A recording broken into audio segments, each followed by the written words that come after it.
La révolution de Spinoza sur la mort, ce qu'il a vraiment enseigné. Avez-vous déjà ressenti cette angoisse profonde, cette peur viscérale qui vous saisit quand vous pensez à votre propre mort? Cette terreur qui nous réveille parfois en pleine nuit, nous rappelant brutalement que notre existence a une fin. Pendant des millénaires, l'humanité a cherché des réponses, des consolations, des promesses d'éternité. Mais et si je vous disais qu'un homme, il y a plus de 3 siècles, avait déjà trouvé la clé pour transformer cette peur en sagesse? Si vous aimez les histoires inspirantes qui peuvent changer votre vision du monde, n'oubliez pas de vous abonner à la chaîne pour ne manquer aucun moment de cette exploration extraordinaire. Et si vous regardez cette vidéo sur votre téléphone, un petit clic sur « J'aime » nous aide énormément à toucher plus de personnes avec ces idées révolutionnaires. Dites-moi dans les commentaires, de quel pays regardez-vous cette vidéo et à quelle heure? J'adore savoir d'où viennent nos spectateurs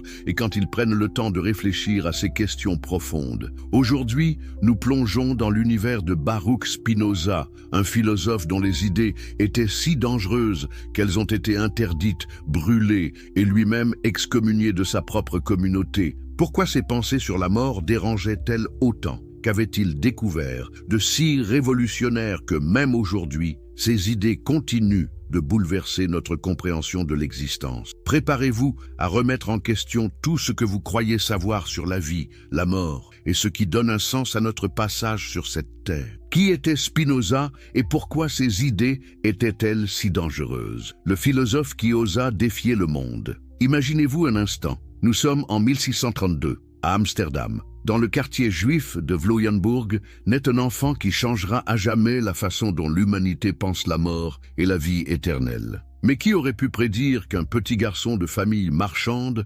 deviendrait l'un des penseurs les plus subversifs de l'histoire occidentale? Baruch Spinoza, car c'était son nom, grandit dans une famille de juifs séfarades, ses descendants des communautés expulsées d'Espagne en 1492. Son père, Michael de Spinoza, était un marchand respecté, importateur de fruits secs et d'épices. La famille avait fui les persécutions ibériques pour trouver refuge dans les Pays-Bas, cette république naissante qui offrait alors une liberté religieuse relative unique en Europe. Mais qu'est-ce qui pousse un jeune homme promis à un avenir confortable dans le commerce familial à se tourner vers la philosophie? Qu'est-ce qui transforme un étudiant brillant de la yeshiva en révolutionnaire de la pensée?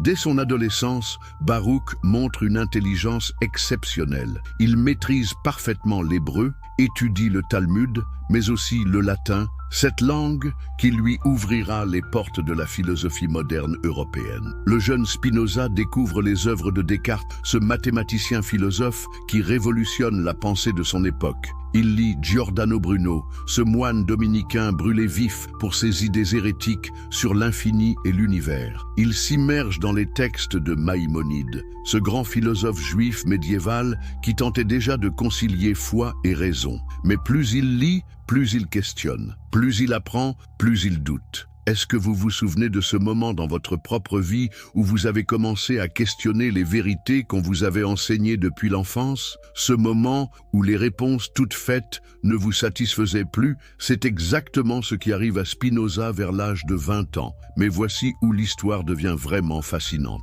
Dans la communauté juive d'Amsterdam, des rumeurs commencent à circuler. On dit que le jeune Baruch pose des questions dérangeantes. On murmure qu'il doute de l'immortalité de l'âme. On l'accuse de remettre en question l'autorité divine des Écritures. Pire encore, on dit qu'il nie l'existence d'un Dieu personnel qui récompense les justes et punit les méchants. Les dirigeants de la synagogue portugaise tentent d'abord de le raisonner. Ils lui offrent même une pension annuelle de 1000 florins, une somme considérable pour l'époque, s'il consent à garder ses opinions pour lui et à continuer d'observer les pratiques religieuses en public. Pouvez-vous imaginer la pression? D'un côté, la sécurité financière, l'appartenance à sa communauté, la paix sociale. De l'autre, l'honnêteté intellectuelle, la fidélité à ses convictions, mais au prix de l'isolement et de la pauvreté. Que feriez-vous à sa place? Choisiriez-vous le confort ou la vérité telle que vous la percevez? l'excommunication qui changea l'histoire. Le 27 juillet 1656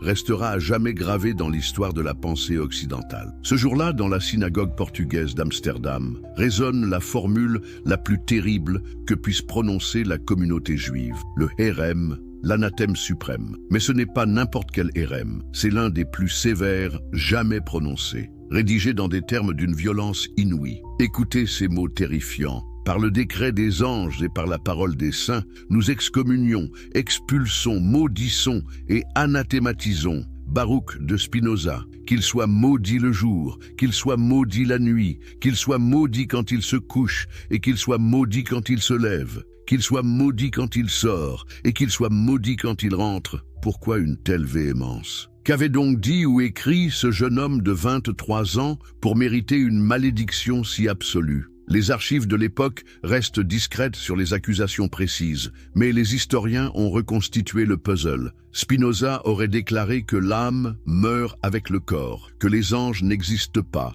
que la Torah n'a pas été écrite par Moïse et surtout que Dieu et la nature ne font qu'un. Imaginez l'onde de choc dans cette communauté qui avait survécu aux persécutions en préservant jalousement sa foi et ses traditions. Voici un des leurs, éduqués dans leurs écoles, nourris de leur sagesse, qui remettent en question les fondements mêmes de leur identité collective. N'est-ce pas là le dilemme éternel entre tradition et innovation, entre sécurité collective et recherche individuelle de vérité? Mais l'histoire ne s'arrête pas là. L'excommunication de Spinoza ne concerne pas seulement la communauté juive. Dans l'Europe du XVIIe siècle, les différentes confessions chrétiennes surveillent attentivement ces débats théologiques.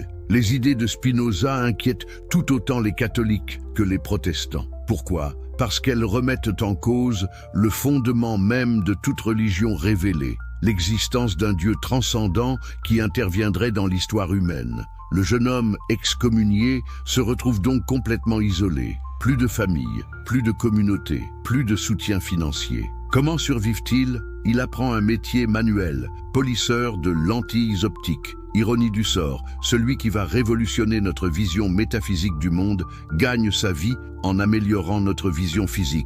Il installe son atelier d'abord à Rindsburg, puis à Voorburg et enfin à La Haye, vivant modestement de son travail artisanal. L'Europe en ébullition. Le contexte révolutionnaire. Mais pour comprendre pourquoi les idées de Spinoza étaient si explosives, il faut replacer sa pensée dans le contexte tumultueux de l'Europe du XVIIe siècle. Pouvez-vous imaginer vivre à une époque où questionner publiquement les dogmes religieux pouvait vous coûter la vie, où les bûchers de l'Inquisition fumaient encore, où les guerres de religion avaient ensanglanté l'Europe pendant plus d'un siècle? La guerre de 30 ans vient de s'achever en 1648, laissant l'Europe exsangue. Cette guerre, qui a décimé un tiers de la population de certaines régions allemandes, était officiellement un conflit religieux entre catholiques et protestants. Mais elle a révélé l'absurdité meurtrière des divisions confessionnelles. Comment ne pas comprendre que Spinoza, témoin de ces carnages au nom de Dieu,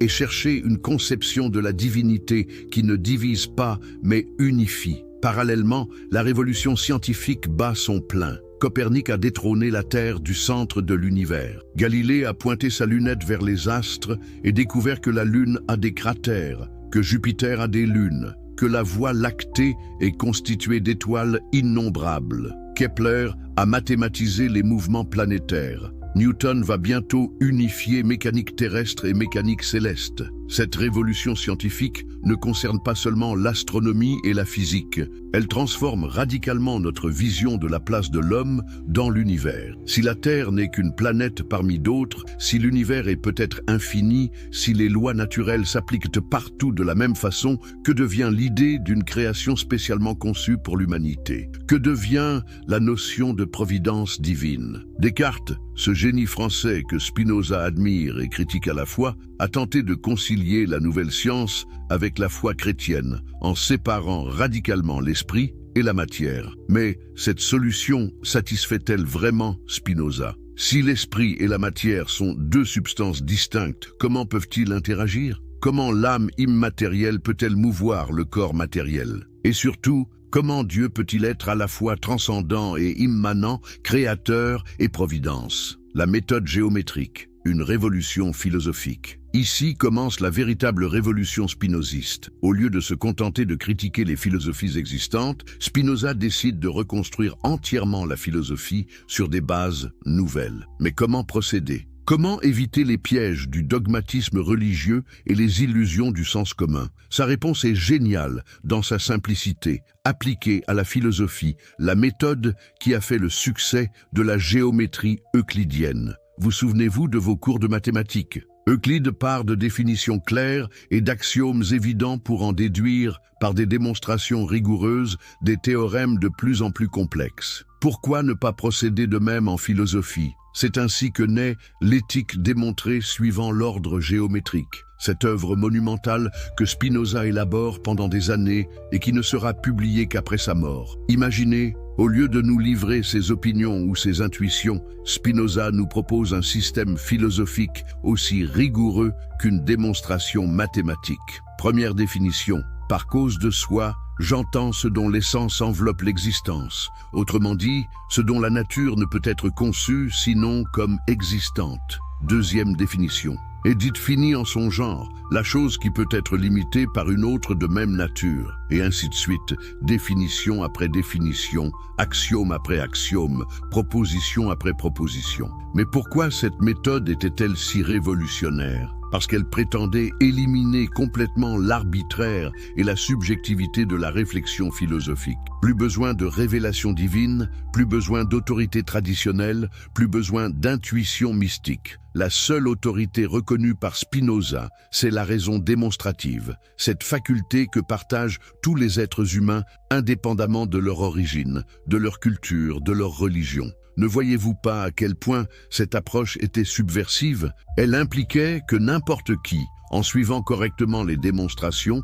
pourrait accéder aux mêmes vérités philosophiques. Elle démocratisait en quelque sorte l'accès à la sagesse, jusque-là monopolisée par les autorités religieuses et les traditions établies. L'accusation d'athéisme, malentendu ou réalité. Mais revenons à cette accusation qui poursuivra Spinoza toute sa vie et bien au-delà. L'athéisme. Était-il vraiment athée? La question est plus complexe qu'il n'y paraît, car elle dépend entièrement de ce qu'on entend par Dieu. Si par Dieu on entend un être personnel, doté d'intelligence et de volonté, créateur du monde par un acte libre, intervenant dans l'histoire par des miracles, récompensant les bons et punissant les méchants dans une vie future, alors effectivement, Spinoza est athée. Il rejette catégoriquement cette conception anthropomorphique de la divinité. Mais Spinoza propose une toute autre conception de Dieu. Pour lui, Dieu n'est pas un être parmi d'autres, même infiniment parfait. Dieu est l'être même,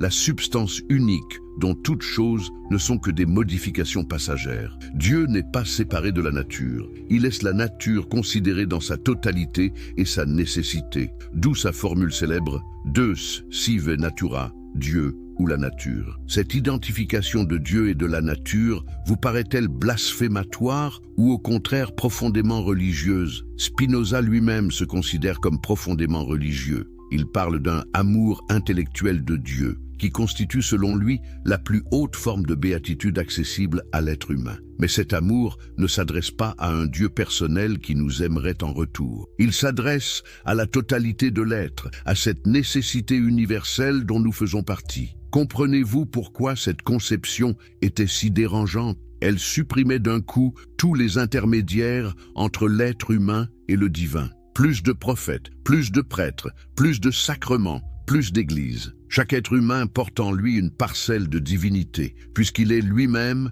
une expression de la substance divine. Mais en même temps, cette divinité n'a rien de personnel, rien qui puisse consoler nos angoisses ou répondre à nos prières. La nature de la réalité, selon Spinoza, il n'existe qu'une seule substance. Maintenant que nous avons planté le décor historique, plongeons au cœur de la révolution métaphysique de Spinoza. Imaginez que je vous demande, combien y a-t-il de types de réalités fondamentalement différents dans l'univers? Votre première intuition pourrait être de distinguer l'esprit et la matière, Dieu et le monde, l'âme et le corps. C'est d'ailleurs ce que faisait Descartes avec ses trois substances, Dieu, l'esprit et l'étendue. Mais Spinoza va balayer d'un revers de main toute cette architecture dualiste. Sa réponse est d'une simplicité radicale. Il n'existe qu'une seule substance, et cette substance est infinie, éternelle et indivisible. Tout ce que nous percevons comme des êtres distincts, tout ce qui nous apparaît comme séparé, ne sont en réalité que des modes, des modifications passagères de cette substance unique. Essayons de visualiser cette idée révolutionnaire. Pensez aux vagues de l'océan. Chaque vague semble avoir une existence indépendante, une forme propre, un mouvement spécifique. Pourtant, qu'est-ce qu'une vague sinon une modification temporaire de l'eau de l'océan? La vague naît, grandit, déferle et disparaît, mais l'océan demeure. De même, selon Spinoza, nous ne sommes que des vagues de la substance infinie, des expressions temporaires de l'être éternel. Mais cette métaphore maritime, pour éclairante qu'elle soit, ne rend pas justice à la radicalité de la pensée spinoziste. Car chez Spinoza, cette substance unique n'est pas seulement matérielle comme l'eau de l'océan. Elle possède une infinité d'attributs dont nous n'en connaissons que deux: l'étendue, l'aspect matériel, spatial, et la pensée, l'aspect mental, spirituel. Cela signifie que votre corps et votre esprit ne sont pas deux choses différentes, mystérieusement liées. Ils sont exactement la même chose considérée sous deux aspects différents. Votre pensée actuelle, celle qui suit en ce moment même mes paroles, et l'activité neuronale correspondante dans votre cerveau,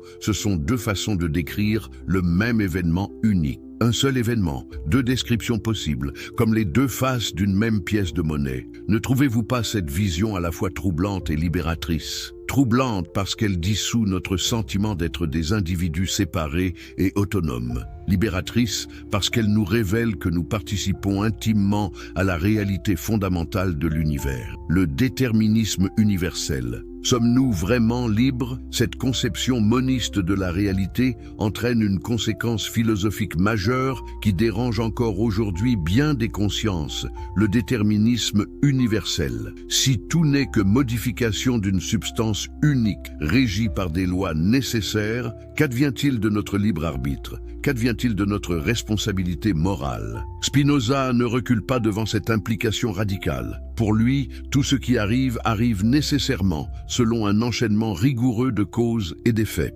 Votre décision de regarder cette vidéo en ce moment, vos réactions émotionnelles à mes propos, vos réflexions critiques, tout cela découle nécessairement de causes antérieures qui elles-mêmes découlaient nécessairement de causes encore antérieures, et ainsi de suite à l'infini. Mais attention, Spinoza ne dit pas que nous sommes des marionnettes manipulées par un destin aveugle. Il dit que nous faisons partie intégrante de l'ordre naturel universel. Nos actions ne sont pas libres au sens où elles échapperaient à la causalité naturelle, mais elles sont libres au sens où elles expriment notre nature propre sans contrainte extérieure. Permettez-moi une analogie. Un pianiste virtuose qui interprète une fugue de Bach n'est-il pas libre, même si chaque note qu'il joue est déterminée par la partition? Sa liberté ne consiste pas à jouer n'importe quoi, mais au contraire à exprimer parfaitement, par sa technique et sa sensibilité, la nécessité musicale inscrite dans l'œuvre. De même, selon Spinoza,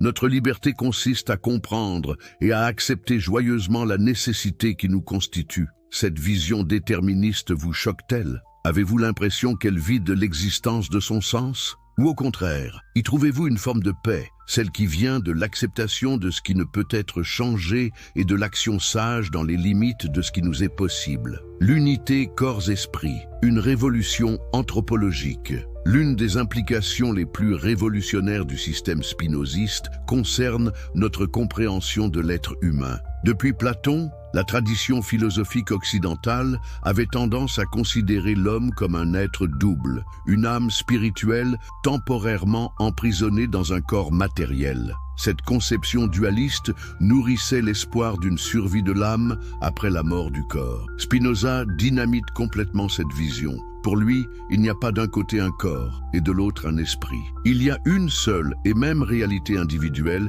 qui peut être considérée soit sous l'aspect de l'étendue, le corps, soit sous l'aspect de la pensée, l'esprit. L'esprit est l'idée du corps et le corps est l'objet de l'esprit. Ils ne sont pas deux substances qui interagissent mystérieusement, mais deux attributs d'une même substance individuelle. Cette unité psychosomatique a des conséquences considérables pour notre compréhension de la mort. Si l'esprit n'est que l'aspect mental du corps, que se passe-t-il quand le corps cesse de fonctionner? La réponse de Spinoza est sans ambiguïté. L'esprit individuel disparaît en même temps que le corps. Il n'y a pas de survie personnelle après la mort corporelle. Mais Spinoza ne s'arrête pas là. Il distingue soigneusement différents degrés de réalité mentale. Il y a les idées confuses et inadéquates qui correspondent aux fonctions corporelles automatiques et aux émotions passives. Il y a les idées adéquates qui correspondent à la connaissance rationnelle. Et il y a ce qu'il appelle les notions communes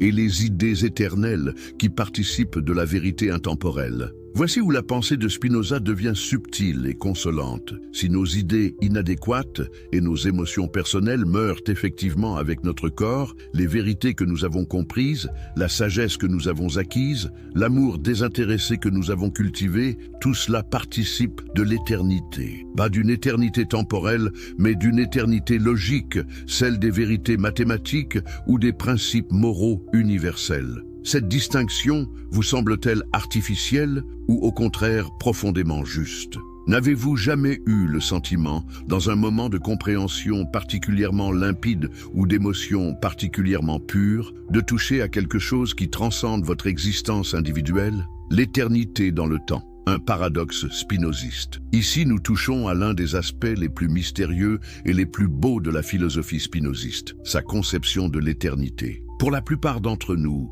l'éternité évoque une durée infinie, un temps qui ne finirait jamais. Mais ce n'est pas du tout ce que Spinoza entend par éternité. L'éternité spinoziste n'est pas temporelle, mais logique. Elle ne vient pas après le temps, elle l'accompagne et le fonde. Pensez à une vérité mathématique comme le théorème de Pythagore. Cette vérité n'a pas commencé à exister à un moment donné de l'histoire. Elle ne cessera pas d'exister dans le futur. Elle est éternellement vraie, en un sens qui transcende complètement la temporalité. De même, selon Spinoza, certains aspects de notre être participent de cette éternité logique. Non pas notre personnalité empirique avec ses souvenirs, ses habitudes, ses petites manies, mais cette part de nous-mêmes qui accède à la compréhension universelle et à l'amour désintéressé. Cette idée peut sembler abstraite, mais elle correspond peut-être à des expériences que vous avez vécues. N'avez-vous jamais éprouvé, dans la contemplation de la beauté naturelle,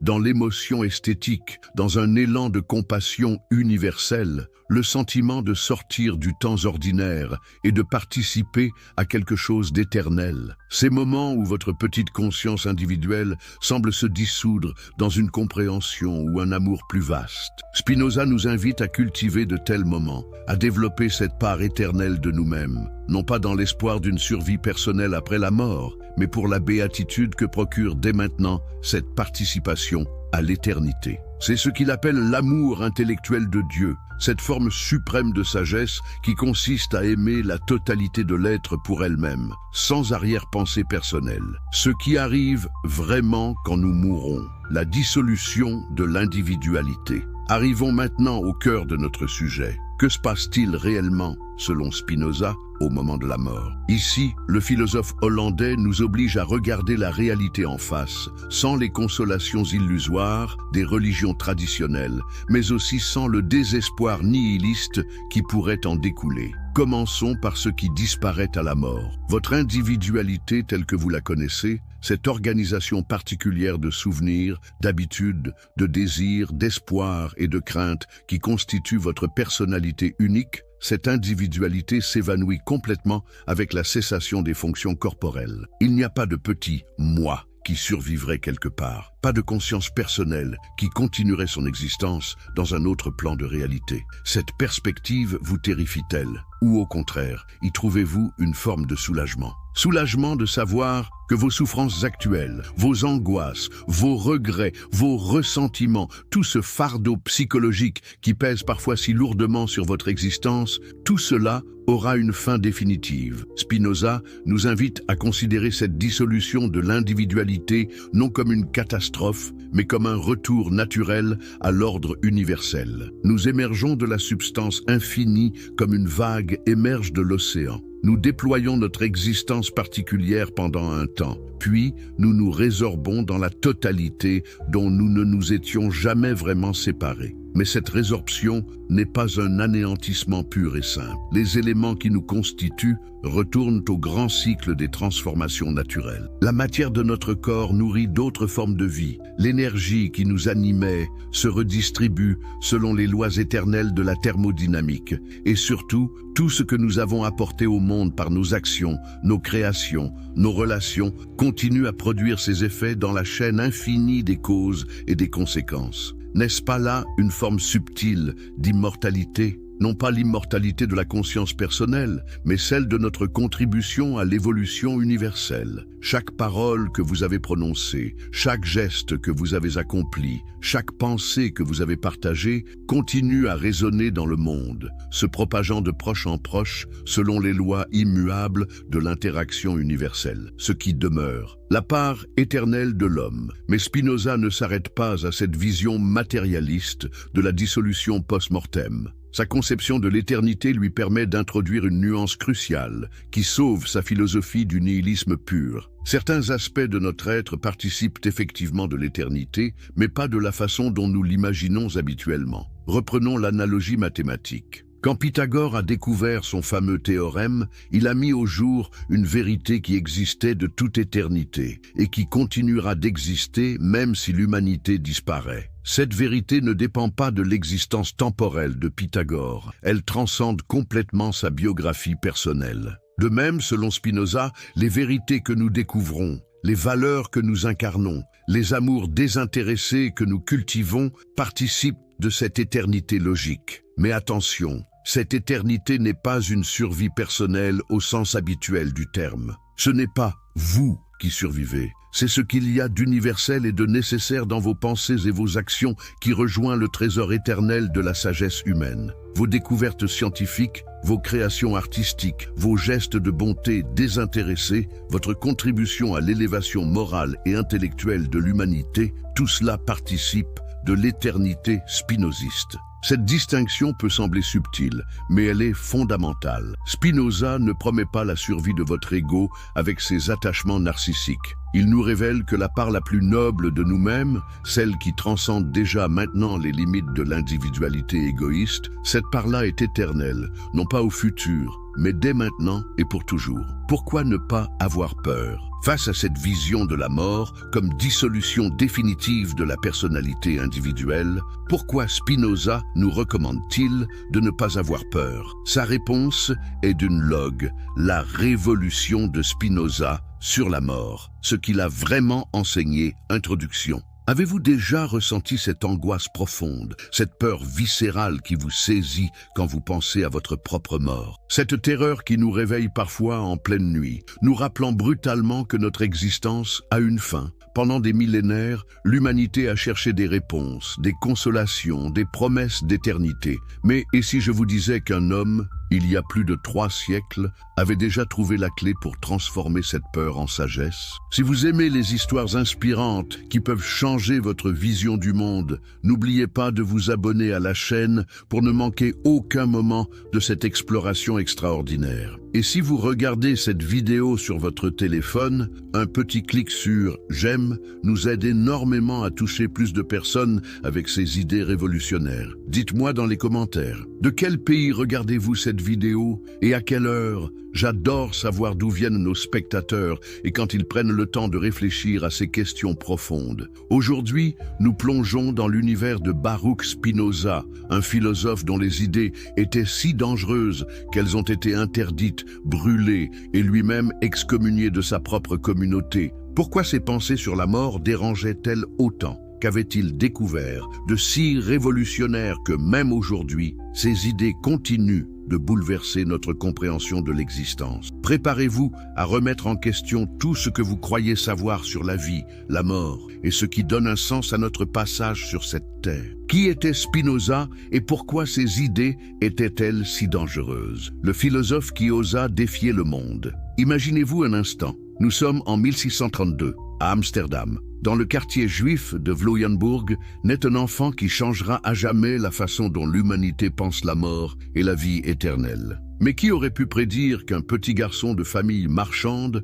deviendrait l'un des penseurs les plus subversifs de l'histoire occidentale? Baruch Spinoza, car c'était son nom, grandit dans une famille de juifs séfarades, ses descendants des communautés expulsées d'Espagne en 1492. Son père, Michael de Spinoza, était un marchand respecté, importateur de fruits secs et d'épices. La famille avait fui les persécutions ibériques pour trouver refuge dans les Pays-Bas, cette république naissante qui offrait alors une liberté religieuse relative unique en Europe. Mais qu'est-ce qui pousse un jeune homme promis à un avenir confortable dans le commerce familial à se tourner vers la philosophie? Qu'est-ce qui transforme un étudiant brillant de la yeshiva en révolutionnaire de la pensée? Dès son adolescence, Baruch montre une intelligence exceptionnelle. Il maîtrise parfaitement l'hébreu, étudie le Talmud, mais aussi le latin, cette langue qui lui ouvrira les portes de la philosophie moderne européenne. Le jeune Spinoza découvre les œuvres de Descartes, ce mathématicien philosophe qui révolutionne la pensée de son époque.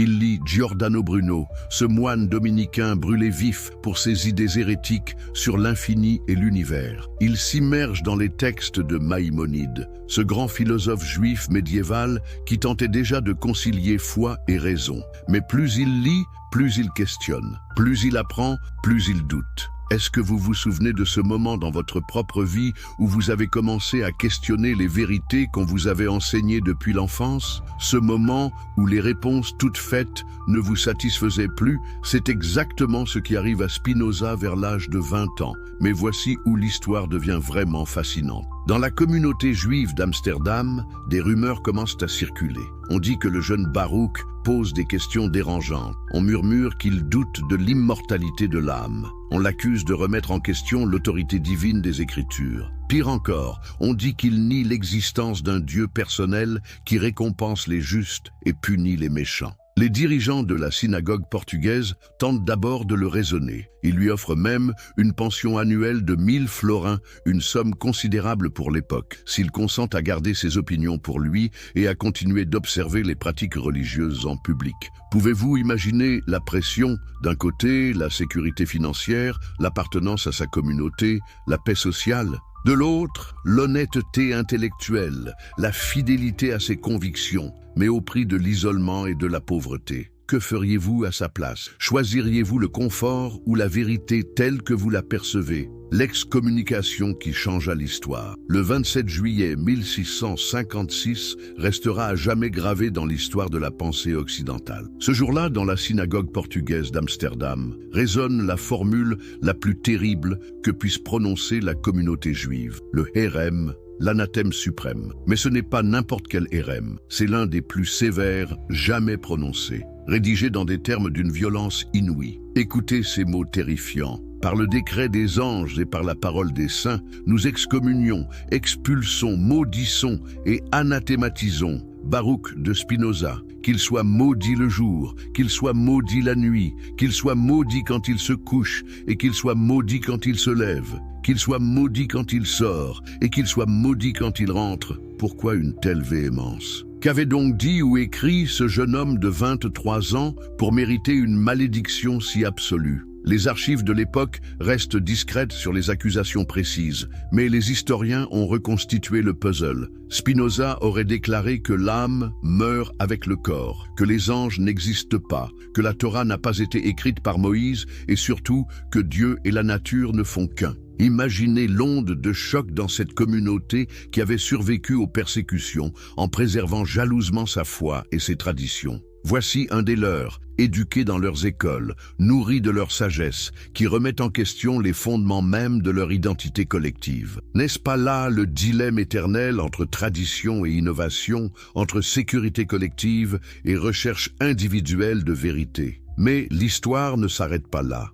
L'excommunication de Spinoza ne concerne pas seulement la communauté juive. Dans l'Europe du XVIIe siècle, les différentes confessions chrétiennes surveillent attentivement ces débats théologiques. Les idées de Spinoza inquiètent tout autant les catholiques que les protestants. Pourquoi? Parce qu'elles remettent en cause le fondement même de toute religion révélée, l'existence d'un Dieu transcendant qui interviendrait dans l'histoire humaine. Le jeune homme excommunié se retrouve donc complètement isolé, plus de famille, plus de communauté, plus de soutien financier. Comment survive-t-il? Il apprend un métier manuel, polisseur de lentilles optiques. Ironie du sort, celui qui va révolutionner notre vision métaphysique du monde gagne sa vie en améliorant notre vision physique. Il installe son atelier d'abord à Rijnsburg, puis à Voorburg et enfin à La Haye, vivant modestement de son travail artisanal. L'Europe en ébullition. Le contexte révolutionnaire, mais pour comprendre pourquoi les idées de Spinoza étaient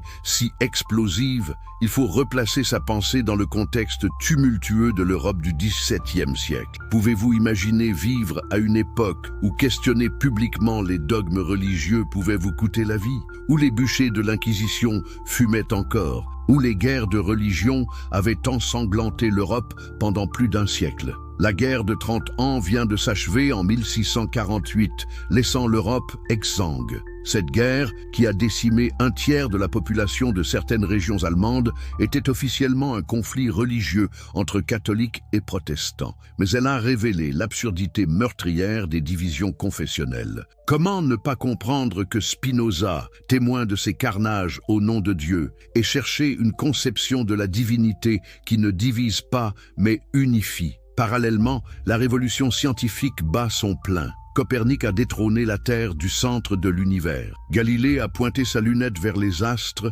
et découvert que la Lune a des cratères, que Jupiter a des lunes, que la Voie lactée est constituée d'étoiles innombrables. Kepler a mathématisé les mouvements planétaires. Newton va bientôt unifier mécanique terrestre et mécanique céleste. Cette révolution scientifique ne concerne pas seulement l'astronomie et la physique. Elle transforme radicalement notre vision de la place de l'homme dans l'univers. Si la Terre n'est qu'une planète parmi d'autres, si l'univers est peut-être infini, si les lois naturelles s'appliquent partout de la même façon, que devient l'idée d'une création spécialement conçue pour l'humanité? Que devient la notion de providence divine? Descartes, ce génie français que Spinoza admire et critique à la fois, a tenté de concilier la nouvelle science avec la foi chrétienne, en séparant radicalement l'esprit et la matière. Mais cette solution satisfait-elle vraiment Spinoza? Si l'esprit et la matière sont deux substances distinctes, comment peuvent-ils interagir? Comment l'âme immatérielle peut-elle mouvoir le corps matériel? Et surtout, comment Dieu peut-il être à la fois transcendant et immanent, créateur et providence? La méthode géométrique, une révolution philosophique. Ici commence la véritable révolution spinoziste. Au lieu de se contenter de critiquer les philosophies existantes, Spinoza décide de reconstruire entièrement la philosophie sur des bases nouvelles. Mais comment procéder? Comment éviter les pièges du dogmatisme religieux et les illusions du sens commun? Sa réponse est géniale dans sa simplicité, appliquée à la philosophie, la méthode qui a fait le succès de la géométrie euclidienne. Vous souvenez-vous de vos cours de mathématiques? Euclide part de définitions claires et d'axiomes évidents pour en déduire, par des démonstrations rigoureuses, des théorèmes de plus en plus complexes. Pourquoi ne pas procéder de même en philosophie? C'est ainsi que naît l'éthique démontrée suivant l'ordre géométrique, cette œuvre monumentale que Spinoza élabore pendant des années et qui ne sera publiée qu'après sa mort. Imaginez, au lieu de nous livrer ses opinions ou ses intuitions, Spinoza nous propose un système philosophique aussi rigoureux qu'une démonstration mathématique. Première définition. Par cause de soi, j'entends ce dont l'essence enveloppe l'existence. Autrement dit, ce dont la nature ne peut être conçue sinon comme existante. Deuxième définition. Est dite finie en son genre, la chose qui peut être limitée par une autre de même nature, et ainsi de suite, définition après définition, axiome après axiome, proposition après proposition. Mais pourquoi cette méthode était-elle si révolutionnaire? Parce qu'elle prétendait éliminer complètement l'arbitraire et la subjectivité de la réflexion philosophique. Plus besoin de révélation divine, plus besoin d'autorité traditionnelle, plus besoin d'intuition mystique.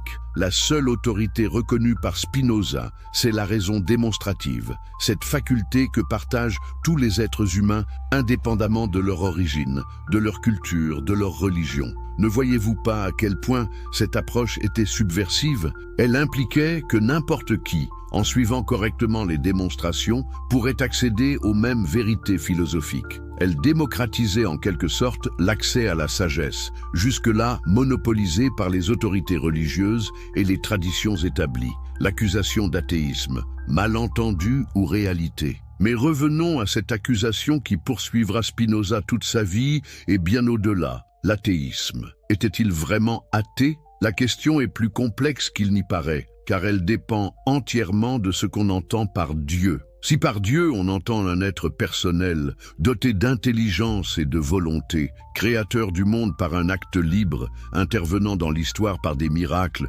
récompensant les bons et punissant les méchants dans une vie future, alors effectivement, Spinoza est athée. Il rejette catégoriquement cette conception anthropomorphique de la divinité. Mais Spinoza propose une toute autre conception de Dieu. Pour lui, Dieu n'est pas un être parmi d'autres, même infiniment parfait. Dieu est l'être même, la substance unique dont toutes choses ne sont que des modifications passagères. Dieu n'est pas séparé de la nature. Il laisse la nature considérée dans sa totalité et sa nécessité. D'où sa formule célèbre « Deus sive natura », Dieu ou la nature. Cette identification de Dieu et de la nature vous paraît-elle blasphématoire ou au contraire profondément religieuse? Spinoza lui-même se considère comme profondément religieux. Il parle d'un amour intellectuel de Dieu, qui constitue selon lui la plus haute forme de béatitude accessible à l'être humain. Mais cet amour ne s'adresse pas à un Dieu personnel qui nous aimerait en retour. Il s'adresse à la totalité de l'être, à cette nécessité universelle dont nous faisons partie. Comprenez-vous pourquoi cette conception était si dérangeante? Elle supprimait d'un coup tous les intermédiaires entre l'être humain et le divin. Plus de prophètes, plus de prêtres, plus de sacrements, plus d'églises. Chaque être humain porte en lui une parcelle de divinité, puisqu'il est lui-même une expression de la substance divine. Mais en même temps, cette divinité n'a rien de personnel, rien qui puisse consoler nos angoisses ou répondre à nos prières. La nature de la réalité, selon Spinoza, il n'existe qu'une seule substance. Maintenant que nous avons planté le décor historique, plongeons au cœur de la révolution métaphysique de Spinoza. Imaginez que je vous demande, combien y a-t-il de types de réalités fondamentalement différents dans l'univers? Votre première intuition pourrait être de distinguer l'esprit et la matière, Dieu et le monde, l'âme et le corps. C'est d'ailleurs ce que faisait Descartes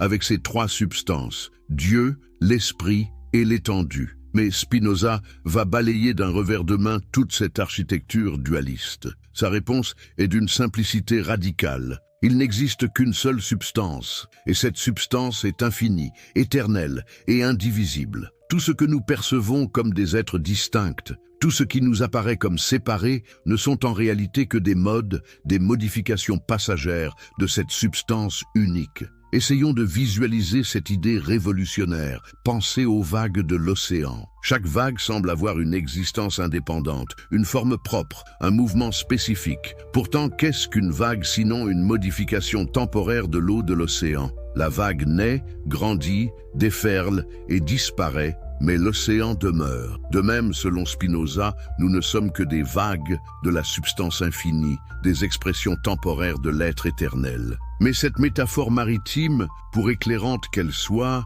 ne rend pas justice à la radicalité de la pensée spinoziste. Car chez Spinoza, cette substance unique n'est pas seulement matérielle comme l'eau de l'océan. Elle possède une infinité d'attributs dont nous n'en connaissons que deux. L'étendue, l'aspect matériel, spatial, et la pensée, l'aspect mental, spirituel. Cela signifie que votre corps et votre esprit ne sont pas deux choses différentes, mystérieusement liées. Ils sont exactement la même chose considérée sous deux aspects différents. Votre pensée actuelle, celle qui suit en ce moment même mes paroles, et l'activité neuronale correspondante dans votre cerveau, ce sont deux façons de décrire le même événement unique. Un seul événement, deux descriptions possibles, comme les deux faces d'une même pièce de monnaie. Ne trouvez-vous pas cette vision à la fois troublante et libératrice? Troublante parce qu'elle dissout notre sentiment d'être des individus séparés et autonomes. Libératrice parce qu'elle nous révèle que nous participons intimement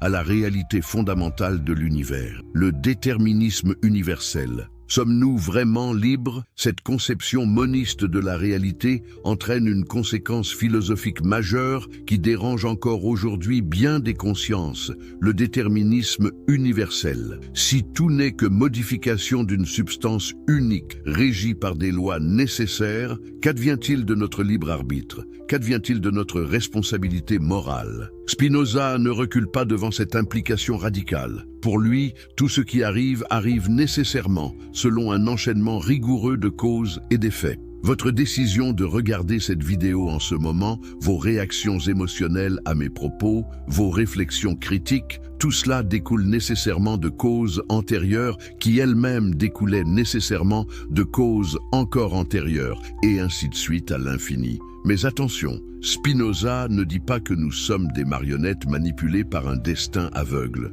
Il dit que nous faisons partie intégrante de l'ordre naturel universel. Nos actions ne sont pas libres au sens où elles échapperaient à la causalité naturelle, mais elles sont libres au sens où elles expriment notre nature propre sans contrainte extérieure. Permettez-moi une analogie. Un pianiste virtuose qui interprète une fugue de Bach n'est-il pas libre, même si chaque note qu'il joue est déterminée par la partition? Sa liberté ne consiste pas à jouer n'importe quoi, mais au contraire à exprimer parfaitement, par sa technique et sa sensibilité, la nécessité musicale inscrite dans l'œuvre. De même, selon Spinoza, notre liberté consiste à comprendre et à accepter joyeusement la nécessité qui nous constitue. Cette vision déterministe vous choque-t-elle? Avez-vous l'impression qu'elle vide l'existence de son sens? Ou au contraire, y trouvez-vous une forme de paix, celle qui vient de l'acceptation de ce qui ne peut être changé et de l'action sage dans les limites de ce qui nous est possible? L'unité corps-esprit, une révolution anthropologique.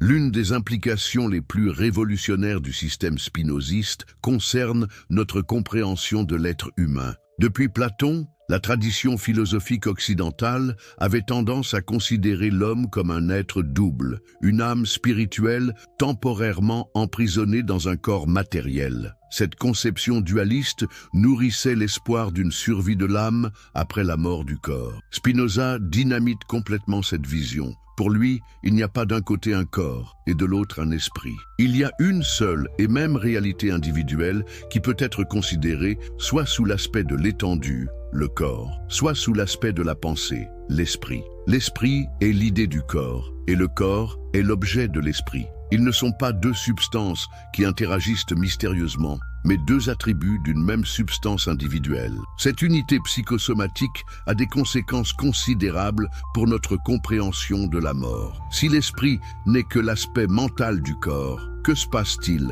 quand le corps cesse de fonctionner? La réponse de Spinoza est sans ambiguïté. L'esprit individuel disparaît en même temps que le corps. Il n'y a pas de survie personnelle après la mort corporelle. Mais Spinoza ne s'arrête pas là. Il distingue soigneusement différents degrés de réalité mentale. Il y a les idées confuses et inadéquates qui correspondent aux fonctions corporelles automatiques et aux émotions passives. Il y a les idées adéquates qui correspondent à la connaissance rationnelle. Et il y a ce qu'il appelle les notions communes et les idées éternelles qui participent de la vérité intemporelle. Voici où la pensée de Spinoza devient subtile et consolante. Si nos idées inadéquates et nos émotions personnelles meurent effectivement avec notre corps, les vérités que nous avons comprises, la sagesse que nous avons acquise, l'amour désintéressé que nous avons cultivé, tout cela participe de l'éternité. Pas d'une éternité temporelle, mais d'une éternité logique, celle des vérités mathématiques ou des principes moraux universels. Cette distinction vous semble-t-elle artificielle ou au contraire profondément juste? N'avez-vous jamais eu le sentiment, dans un moment de compréhension particulièrement limpide ou d'émotion particulièrement pure, de toucher à quelque chose qui transcende votre existence individuelle? L'éternité dans le temps. Un paradoxe spinoziste. Ici, nous touchons à l'un des aspects les plus mystérieux et les plus beaux de la philosophie spinoziste, sa conception de l'éternité. Pour la plupart d'entre nous, l'éternité évoque une durée infinie, un temps qui ne finirait jamais. Mais ce n'est pas du tout ce que Spinoza entend par éternité. L'éternité spinoziste n'est pas temporelle, mais logique. Elle ne vient pas après le temps, elle l'accompagne et le fonde. Pensez à une vérité mathématique comme le théorème de Pythagore. Cette vérité n'a pas commencé à exister à un moment donné de l'histoire. Elle ne cessera pas d'exister dans le futur. Elle est éternellement vraie, en un sens qui transcende complètement la temporalité. De même, selon Spinoza, certains aspects de notre être participent de cette éternité logique. Non pas notre personnalité empirique avec ses souvenirs, ses habitudes, ses petites manies, mais cette part de nous-mêmes qui accède à la compréhension universelle et à l'amour désintéressé. Cette idée peut sembler abstraite, mais elle correspond peut-être à des expériences que vous avez vécues. N'avez-vous jamais éprouvé, dans la contemplation de la beauté naturelle, dans l'émotion esthétique, dans un élan de compassion universelle, le sentiment de sortir du temps ordinaire et de participer à quelque chose d'éternel? Ces moments où votre petite conscience individuelle semble se dissoudre dans une compréhension ou un amour plus vaste. Spinoza nous invite à cultiver de tels moments, à développer cette part éternelle de nous-mêmes, non pas dans l'espoir d'une survie personnelle après la mort, mais pour la béatitude que procure dès maintenant cette participation à l'éternité. C'est ce qu'il appelle l'amour intellectuel de Dieu, cette forme suprême de sagesse qui consiste à aimer la totalité de l'être pour elle-même, sans arrière-pensée personnelle. Ce qui arrive vraiment quand nous mourrons, la dissolution de l'individualité. Arrivons maintenant au cœur de notre sujet. Que se passe-t-il réellement, selon Spinoza, au moment de la mort? Ici, le philosophe hollandais nous oblige à regarder la réalité en face, sans les consolations illusoires des religions traditionnelles, mais aussi sans le désespoir nihiliste qui pourrait en découler. Commençons par ce qui disparaît à la mort. Votre individualité telle que vous la connaissez, cette organisation particulière de souvenirs, d'habitudes, de désirs, d'espoir et de craintes qui constitue votre personnalité unique, cette individualité s'évanouit complètement avec la cessation des fonctions corporelles. Il n'y a pas de petit « moi » qui survivrait quelque part, pas de conscience personnelle qui continuerait son existence dans un autre plan de réalité. Cette perspective vous terrifie-t-elle? Ou au contraire, y trouvez-vous une forme de soulagement? Soulagement de savoir que vos souffrances actuelles, vos angoisses, vos regrets, vos ressentiments, tout ce fardeau psychologique qui pèse parfois si lourdement sur votre existence, tout cela aura une fin définitive. Spinoza nous invite à considérer cette dissolution de l'individualité non comme une catastrophe, mais comme un retour naturel à l'ordre universel. Nous émergeons de la substance infinie comme une vague émerge de l'océan. Nous déployons notre existence particulière pendant un temps, puis nous nous résorbons dans la totalité dont nous ne nous étions jamais vraiment séparés. Mais cette résorption n'est pas un anéantissement pur et simple. Les éléments qui nous constituent retournent au grand cycle des transformations naturelles. La matière de notre corps nourrit d'autres formes de vie. L'énergie qui nous animait se redistribue selon les lois éternelles de la thermodynamique. Et surtout, tout ce que nous avons apporté au monde par nos actions, nos créations, nos relations, continue à produire ses effets dans la chaîne infinie des causes et des conséquences. N'est-ce pas là une forme subtile d'immortalité? Non pas l'immortalité de la conscience personnelle, mais celle de notre contribution à l'évolution universelle. Chaque parole que vous avez prononcée, chaque geste que vous avez accompli, chaque pensée que vous avez partagée continue à résonner dans le monde, se propageant de proche en proche selon les lois immuables de l'interaction universelle. Ce qui demeure, la part éternelle de l'homme. Mais Spinoza ne s'arrête pas à cette vision matérialiste de la dissolution post-mortem. Sa conception de l'éternité lui permet d'introduire une nuance cruciale qui sauve sa philosophie du nihilisme pur. Certains aspects de notre être participent effectivement de l'éternité, mais pas de la façon dont nous l'imaginons habituellement. Reprenons l'analogie mathématique. Quand Pythagore a découvert son fameux théorème,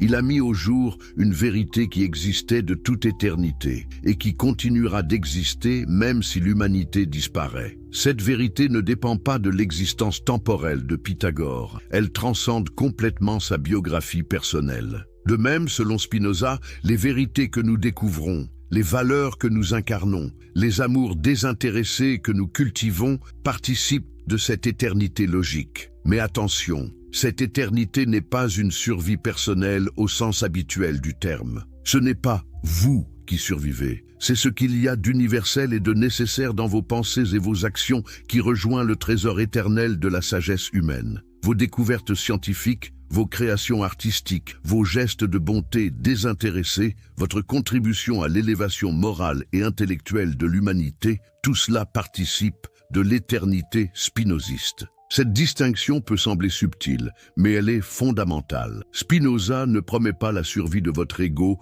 avec ses attachements narcissiques. Il nous révèle que la part la plus noble de nous-mêmes, celle qui transcende déjà maintenant les limites de l'individualité égoïste, cette part-là est éternelle, non pas au futur, mais dès maintenant et pour toujours. Pourquoi ne pas avoir peur? Face à cette vision de la mort comme dissolution définitive de la personnalité individuelle, pourquoi Spinoza nous recommande-t-il de ne pas avoir peur? Sa réponse est d'une logique implacable et d'une sagesse profonde. D'abord, analysons la nature même de la peur de la mort. De quoi avons-nous peur exactement? De la souffrance qui pourrait accompagner l'agonie. Cette crainte est légitime, mais elle concerne le processus de mourir, pas la mort elle-même. De l'inconnu qui nous attend après. Mais s'il n'y a rien après, il n'y a rien à craindre. De la fin de nos plaisirs et de nos joies. Mais une fois morts, nous ne serons plus là pour regretter quoi que ce soit. Spinoza nous fait remarquer quelque chose d'essentiel.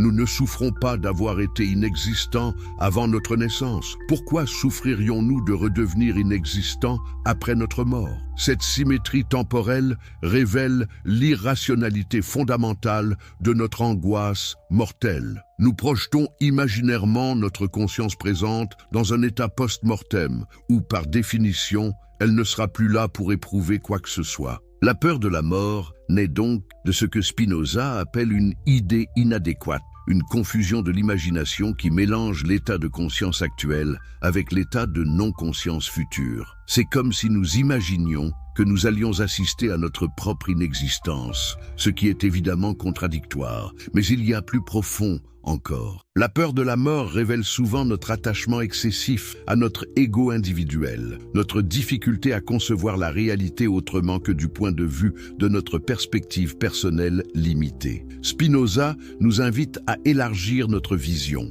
à nous identifier progressivement à des réalités plus vastes, notre famille, notre communauté, notre espèce, la nature tout entière. Quand nous y parvenons, la mort individuelle perd de son caractère tragique. Elle devient un moment naturel dans le grand processus cosmique, ni plus ni moins significatif que la chute d'une feuille en automne ou l'évaporation d'une goutte de rosée au soleil. Cette acceptation n'est pas résignation passive, mais sagesse active qui nous libère pour vivre pleinement le temps qui nous est imparti. L'illusion de l'immortalité personnelle. Venons-en maintenant à l'une des critiques les plus radicales de Spinoza, sa dénonciation de l'illusion de l'immortalité personnelle. Pourquoi cette croyance, si répandue dans toutes les cultures humaines, serait-elle selon lui non seulement fausse, mais nuisible? Observez d'abord la fonction psychologique de cette croyance. N'est-elle pas avant tout un mécanisme de défense contre l'angoisse de la finitude? L'être humain,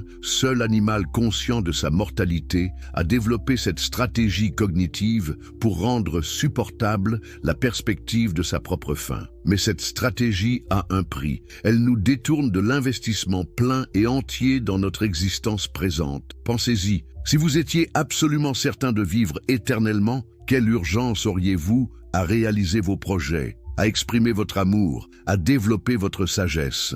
L'illusion de l'immortalité personnelle peut paradoxalement nous rendre paresseux face à la vie, en nous donnant l'impression que nous avons tout le temps devant nous. Mais Spinoza va plus loin dans sa critique. Il soupçonne que cette illusion sert aussi des intérêts de pouvoir. Les religions qui promettent l'immortalité personnelle créent simultanément la peur de la damnation éternelle. Elles se donnent ainsi le moyen de contrôler les comportements en agitant alternativement la carotte du paradis et le bâton de l'enfer. N'est-ce pas là un chantage moral qui infantilise les consciences et les empêche d'accéder à une éthique vraiment autonome? L'authentique consolation, selon Spinoza, ne vient pas de la promesse illusoire d'une survie personnelle, mais de la compréhension de notre place véritable dans l'ordre éternel des choses. Cette compréhension nous révèle que notre angoisse de mort était en grande partie le fruit de notre ignorance et de notre perspective égocentrée. Quand nous saisissons que nous sommes des expressions temporaires de la substance éternelle,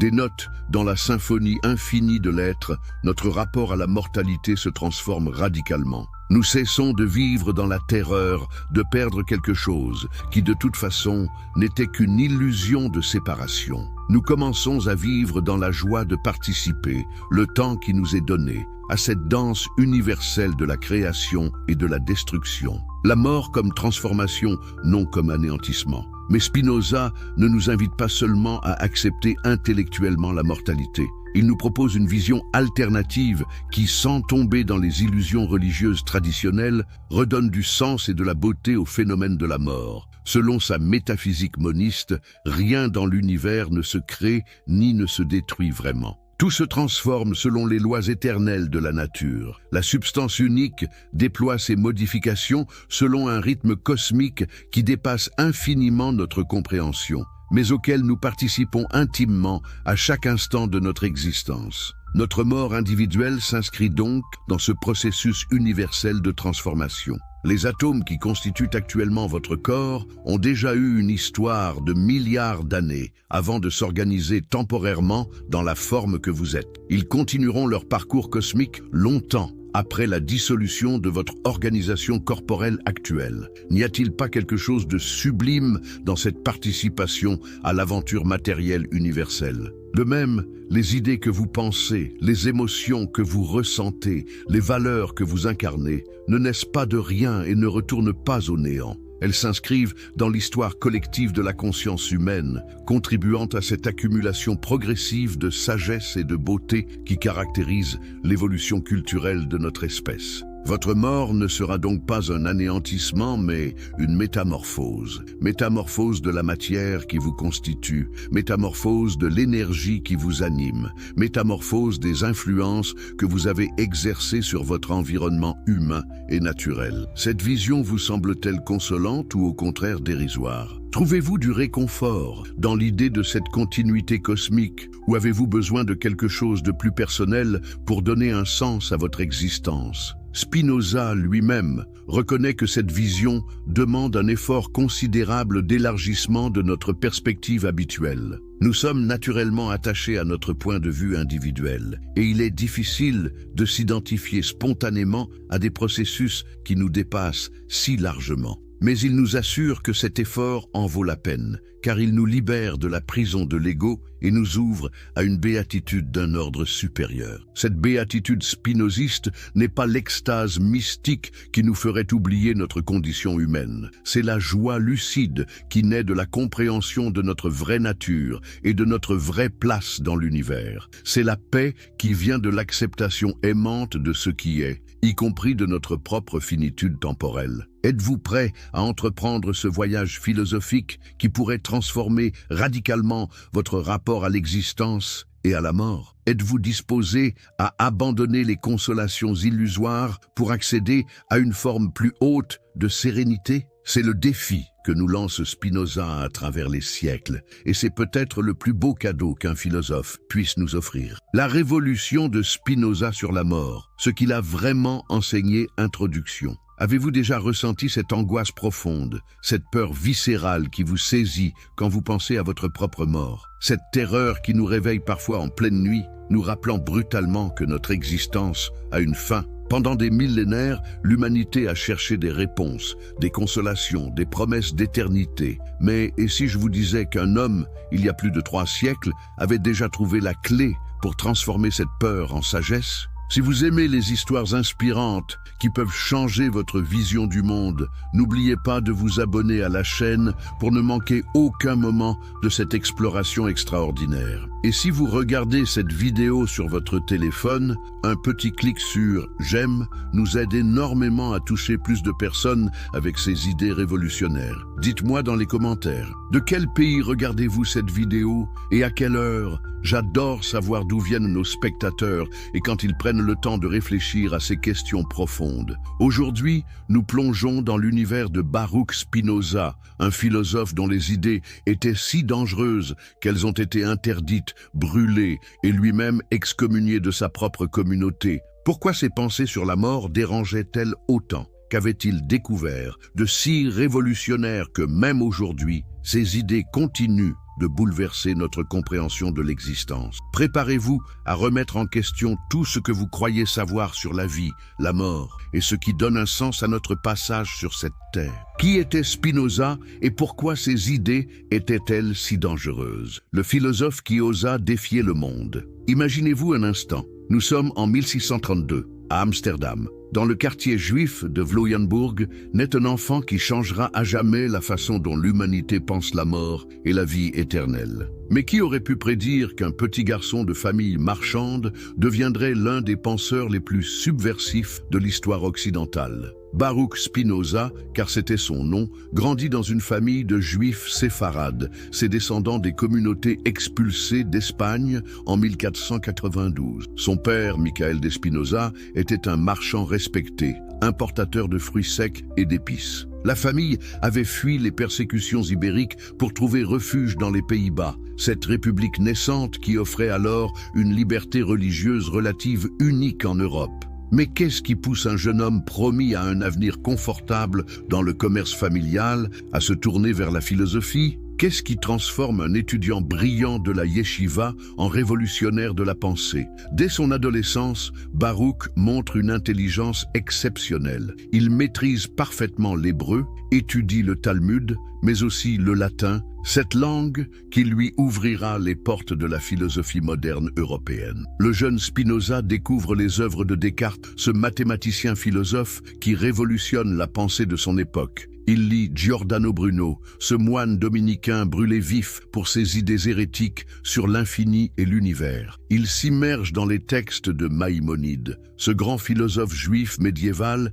qui tentait déjà de concilier foi et raison. Mais plus il lit, plus il questionne. Plus il apprend, plus il doute. Est-ce que vous vous souvenez de ce moment dans votre propre vie où vous avez commencé à questionner les vérités qu'on vous avait enseignées depuis l'enfance? Ce moment où les réponses toutes faites ne vous satisfaisaient plus, c'est exactement ce qui arrive à Spinoza vers l'âge de 20 ans. Mais voici où l'histoire devient vraiment fascinante. Dans la communauté juive d'Amsterdam, des rumeurs commencent à circuler. On dit que le jeune Baruch pose des questions dérangeantes. On murmure qu'il doute de l'immortalité de l'âme. On l'accuse de remettre en question l'autorité divine des Écritures. Pire encore, on dit qu'il nie l'existence d'un Dieu personnel qui récompense les justes et punit les méchants. Les dirigeants de la synagogue portugaise tentent d'abord de le raisonner. Ils lui offrent même une pension annuelle de 1000 florins, une somme considérable pour l'époque, s'il consent à garder ses opinions pour lui et à continuer d'observer les pratiques religieuses en public. Pouvez-vous imaginer la pression?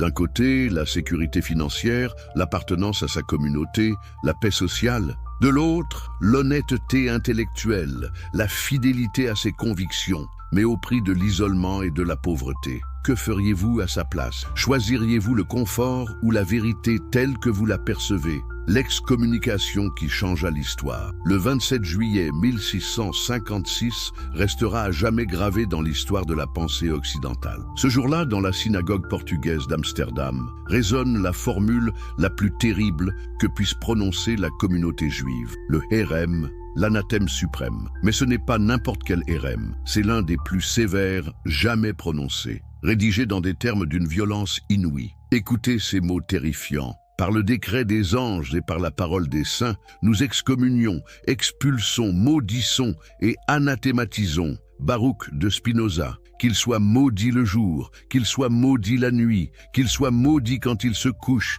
et qu'il soit maudit quand il se lève, qu'il soit maudit quand il sort et qu'il soit maudit quand il rentre. Pourquoi une telle véhémence? Qu'avait donc dit ou écrit ce jeune homme de 23 ans pour mériter une malédiction si absolue? Les archives de l'époque restent discrètes sur les accusations précises, mais les historiens ont reconstitué le puzzle. Spinoza aurait déclaré que l'âme meurt avec le corps, que les anges n'existent pas, que la Torah n'a pas été écrite par Moïse et surtout que Dieu et la nature ne font qu'un. Imaginez l'onde de choc dans cette communauté qui avait survécu aux persécutions en préservant jalousement sa foi et ses traditions. Voici un des leurs, éduqués dans leurs écoles, nourris de leur sagesse, qui remettent en question les fondements mêmes de leur identité collective. N'est-ce pas là le dilemme éternel entre tradition et innovation, entre sécurité collective et recherche individuelle de vérité? Mais l'histoire ne s'arrête pas là.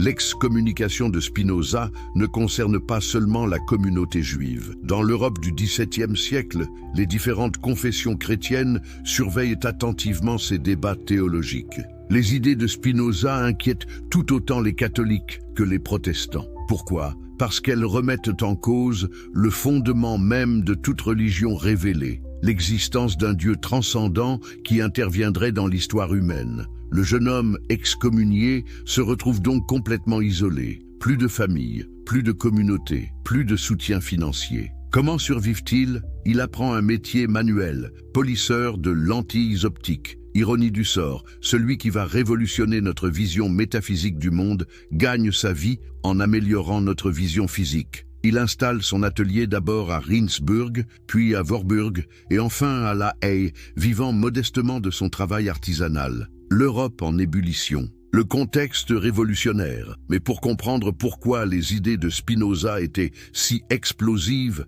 il faut replacer sa pensée dans le contexte tumultueux de l'Europe du XVIIe siècle. Pouvez-vous imaginer vivre à une époque où questionner publiquement les dogmes religieux pouvait vous coûter la vie, où les bûchers de l'Inquisition fumaient encore, où les guerres de religion avaient ensanglanté l'Europe pendant plus d'un siècle? La guerre de 30 ans vient de s'achever en 1648, laissant l'Europe exsangue. Cette guerre, qui a décimé un tiers de la population de certaines régions allemandes, était officiellement un conflit religieux entre catholiques et protestants. Mais elle a révélé l'absurdité meurtrière des divisions confessionnelles. Comment ne pas comprendre que Spinoza, témoin de ces carnages au nom de Dieu, ait cherché une conception de la divinité qui ne divise pas mais unifie? Parallèlement, la révolution scientifique bat son plein. Copernic a détrôné la Terre du centre de l'univers. Galilée a pointé sa lunette vers les astres et découvert que la Lune a des cratères,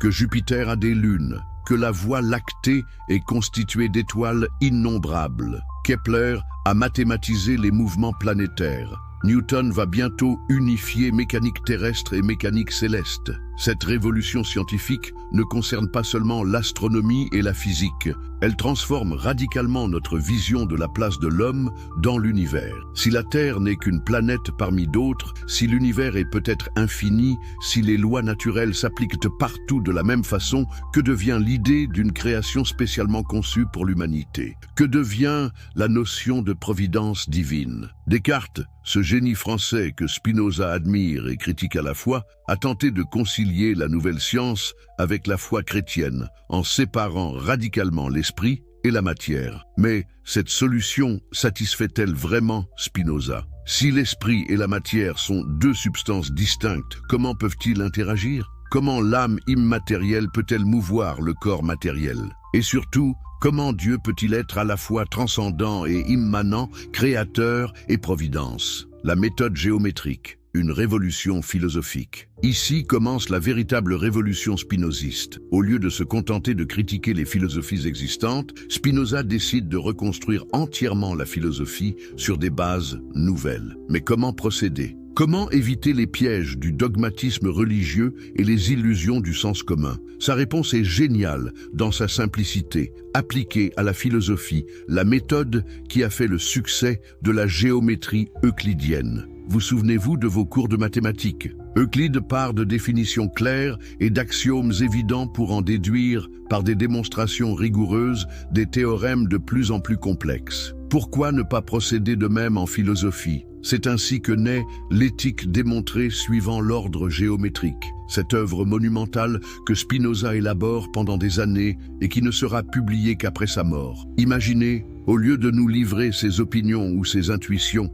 Spinoza nous propose un système philosophique aussi rigoureux qu'une démonstration mathématique. Première définition, par cause de soi, j'entends ce dont l'essence enveloppe l'existence, autrement dit, ce dont la nature ne peut être conçue sinon comme existante. Deuxième définition, est dite finie en son genre, la chose qui peut être limitée par une autre de même nature, et ainsi de suite, définition après définition, axiome après axiome, proposition après proposition. Mais pourquoi cette méthode était-elle si révolutionnaire ? Parce qu'elle prétendait éliminer complètement l'arbitraire et la subjectivité de la réflexion philosophique. Plus besoin de révélation divine, plus besoin d'autorité traditionnelle, plus besoin d'intuition mystique. La seule autorité reconnue par Spinoza, c'est la raison démonstrative, cette faculté que partagent tous les êtres humains indépendamment de leur origine, de leur culture, de leur religion. Ne voyez-vous pas à quel point cette approche était subversive? Elle impliquait que n'importe qui, en suivant correctement les démonstrations, pourrait accéder aux mêmes vérités philosophiques. Elle démocratisait en quelque sorte l'accès à la sagesse, jusque-là monopolisée par les autorités religieuses et les traditions établies. L'accusation d'athéisme, malentendu ou réalité. Mais revenons à cette accusation qui poursuivra Spinoza toute sa vie et bien au-delà. L'athéisme. Était-il vraiment athée? La question est plus complexe qu'il n'y paraît, car elle dépend entièrement de ce qu'on entend par Dieu. Si par Dieu on entend un être personnel, doté d'intelligence et de volonté, créateur du monde par un acte libre, intervenant dans l'histoire par des miracles, récompensant les bons et punissant les méchants dans une vie future, alors effectivement, Spinoza est athée. Il rejette catégoriquement cette conception anthropomorphique de la divinité. Mais Spinoza propose une toute autre conception de Dieu. Pour lui, Dieu n'est pas un être parmi d'autres, même infiniment parfait. Dieu est l'être même, la substance unique dont toutes choses ne sont que des modifications passagères. Dieu n'est pas séparé de la nature. Il laisse la nature considérée dans sa totalité et sa nécessité. D'où sa formule célèbre « Deus sive natura », Dieu ou la nature. Cette identification de Dieu et de la nature vous paraît-elle blasphématoire ou au contraire profondément religieuse? Spinoza lui-même se considère comme profondément religieux. Il parle d'un amour intellectuel de Dieu, qui constitue selon lui la plus haute forme de béatitude accessible à l'être humain. Mais cet amour ne s'adresse pas à un Dieu personnel qui nous aimerait en retour. Il s'adresse à la totalité de l'être, à cette nécessité universelle dont nous faisons partie. Comprenez-vous pourquoi cette conception était si dérangeante? Elle supprimait d'un coup tous les intermédiaires entre l'être humain et le divin. Plus de prophètes, plus de prêtres, plus de sacrements, plus d'églises. Chaque être humain porte en lui une parcelle de divinité, puisqu'il est lui-même une expression de la substance divine. Mais en même temps, cette divinité n'a rien de personnel, rien qui puisse consoler nos angoisses ou répondre à nos prières. La nature de la réalité, selon Spinoza, il n'existe qu'une seule substance. Maintenant que nous avons planté le décor historique, plongeons au cœur de la révolution métaphysique de Spinoza. Imaginez que je vous demande, combien y a-t-il de types de réalités fondamentalement différents dans l'univers? Votre première intuition pourrait être de distinguer l'esprit et la matière, Dieu et le monde, l'âme et le corps. C'est d'ailleurs ce que faisait Descartes avec ses trois substances, Dieu, l'esprit et l'étendue. Mais Spinoza va balayer d'un revers de main toute cette architecture dualiste. Sa réponse est d'une simplicité radicale. Il n'existe qu'une seule substance, et cette substance est infinie, éternelle et indivisible. Tout ce que nous percevons comme des êtres distincts, tout ce qui nous apparaît comme séparé, ne sont en réalité que des modes, des modifications passagères de cette substance unique. Essayons de visualiser cette idée révolutionnaire. Pensez aux vagues de l'océan. Chaque vague semble avoir une existence indépendante, une forme propre, un mouvement spécifique. Pourtant, qu'est-ce qu'une vague sinon une modification temporaire de l'eau de l'océan?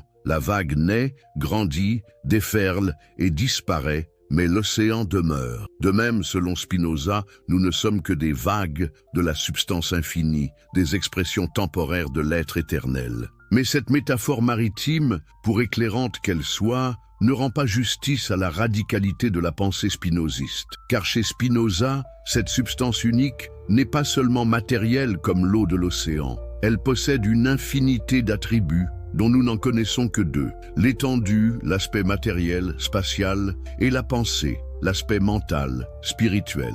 Cela signifie que votre corps et votre esprit ne sont pas deux choses différentes, mystérieusement liées. Ils sont exactement la même chose considérée sous deux aspects différents. Votre pensée actuelle, celle qui suit en ce moment même mes paroles, et l'activité neuronale correspondante dans votre cerveau, ce sont deux façons de décrire le même événement unique. Un seul événement, deux descriptions possibles, comme les deux faces d'une même pièce de monnaie. Ne trouvez-vous pas cette vision à la fois troublante et libératrice? Troublante parce qu'elle dissout notre sentiment d'être des individus séparés et autonomes. Libératrice parce qu'elle nous révèle que nous participons intimement à la réalité fondamentale de l'univers, le déterminisme universel. Sommes-nous vraiment libres? Cette conception moniste de la réalité entraîne une conséquence philosophique majeure qui dérange encore aujourd'hui bien des consciences, le déterminisme universel. Si tout n'est que modification d'une substance unique,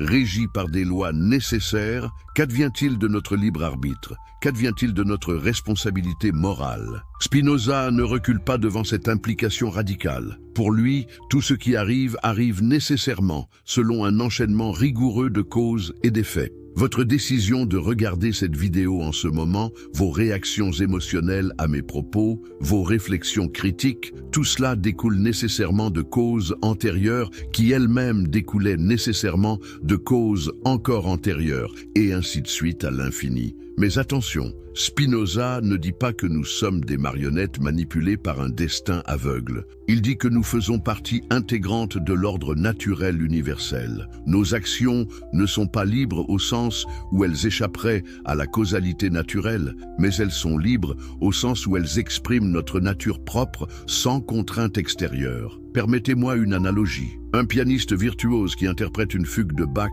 n'est-il pas libre, même si chaque note qu'il joue est déterminée par la partition? Sa liberté ne consiste pas à jouer n'importe quoi, mais au contraire à exprimer parfaitement, par sa technique et sa sensibilité, la nécessité musicale inscrite dans l'œuvre. De même, selon Spinoza, notre liberté consiste à comprendre et à accepter joyeusement la nécessité qui nous constitue. Cette vision déterministe vous choque-t-elle? Avez-vous l'impression qu'elle vide l'existence de son sens? Ou au contraire, y trouvez-vous une forme de paix, celle qui vient de l'acceptation de ce qui ne peut être changé et de l'action sage dans les limites de ce qui nous est possible? L'unité corps-esprit, une révolution anthropologique.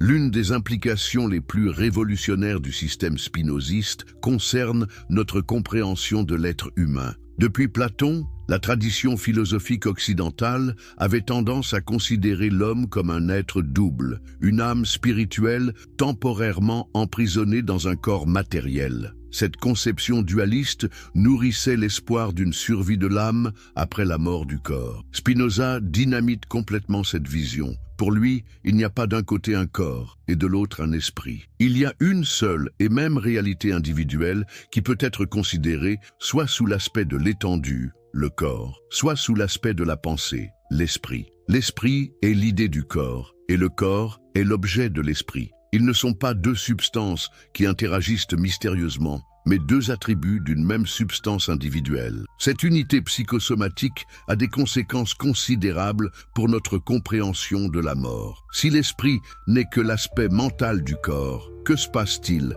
quand le corps cesse de fonctionner? La réponse de Spinoza est sans ambiguïté. L'esprit individuel disparaît en même temps que le corps. Il n'y a pas de survie personnelle après la mort corporelle. Mais Spinoza ne s'arrête pas là. Il distingue soigneusement différents degrés de réalité mentale. Il y a les idées confuses et inadéquates qui correspondent aux fonctions corporelles automatiques et aux émotions passives. Il y a les idées adéquates qui correspondent à la connaissance rationnelle. Et il y a ce qu'il appelle les notions communes et les idées éternelles qui participent de la vérité intemporelle. Voici où la pensée de Spinoza devient subtile et consolante. Si nos idées inadéquates et nos émotions personnelles meurent effectivement avec notre corps, les vérités que nous avons comprises, la sagesse que nous avons acquise, l'amour désintéressé que nous avons cultivé, tout cela participe de l'éternité. Pas d'une éternité temporelle, mais d'une éternité logique, celle des vérités mathématiques ou des principes moraux universels. Cette distinction vous semble-t-elle artificielle ou au contraire profondément juste? N'avez-vous jamais eu le sentiment, dans un moment de compréhension particulièrement limpide ou d'émotion particulièrement pure, de toucher à quelque chose qui transcende votre existence individuelle? L'éternité dans le temps. Un paradoxe spinoziste. Ici, nous touchons à l'un des aspects les plus mystérieux et les plus beaux de la philosophie spinoziste, sa conception de l'éternité. Pour la plupart d'entre nous, l'éternité évoque une durée infinie, un temps qui ne finirait jamais. Mais ce n'est pas du tout ce que Spinoza entend par éternité. L'éternité spinoziste n'est pas temporelle, mais logique. Elle ne vient pas après le temps, elle l'accompagne et le fonde. Pensez à une vérité mathématique comme le théorème de Pythagore. Cette vérité n'a pas commencé à exister à un moment donné de l'histoire. Elle ne cessera pas d'exister dans le futur. Elle est éternellement vraie, en un sens qui transcende complètement la temporalité. De même, selon Spinoza, certains aspects de notre être participent de cette éternité logique. Non pas notre personnalité empirique avec ses souvenirs, ses habitudes, ses petites manies, mais cette part de nous-mêmes qui accède à la compréhension universelle et à l'amour désintéressé. Cette idée peut sembler abstraite, mais elle correspond peut-être à des expériences que vous avez vécues. N'avez-vous jamais éprouvé, dans la contemplation de la beauté naturelle, dans l'émotion esthétique, dans un élan de compassion universelle, le sentiment de sortir du temps ordinaire et de participer à quelque chose d'éternel? Ces moments où votre petite conscience individuelle semble se dissoudre dans une compréhension ou un amour plus vaste. Spinoza nous invite à cultiver de tels moments, à développer cette part éternelle de nous-mêmes, non pas dans l'espoir d'une survie personnelle après la mort, mais pour la béatitude que procure dès maintenant cette participation à l'éternité. C'est ce qu'il appelle l'amour intellectuel de Dieu, cette forme suprême de sagesse qui consiste à aimer la totalité de l'être pour elle-même, sans arrière-pensée personnelle.